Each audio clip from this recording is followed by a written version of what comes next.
week, we'll be arriving in Dallas for the annual Spring NIC Conference. The last NIC in Houston felt relatively normal, but this conference is the first since national and state mask mandates have, for the most part, ended.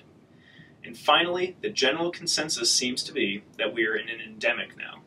So, the industry is moving on in this new normal. Who's ready to hear those words a lot in Dallas?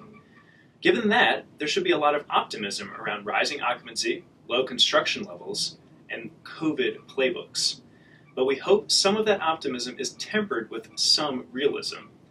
Occupancy is rising, but from historically low points, and with bumps along the way, as proven this winter. So many operators won't get back to pre-pandemic levels next year or even in 2024. New development did slow during the pandemic, but not to zero, and nearly everyone is chasing after the same group of potential residents out there to refill their units, with higher-end communities chasing an even smaller group. That doesn't even address the risk of the penetration rate declining post-pandemic. Just saying, there is that risk.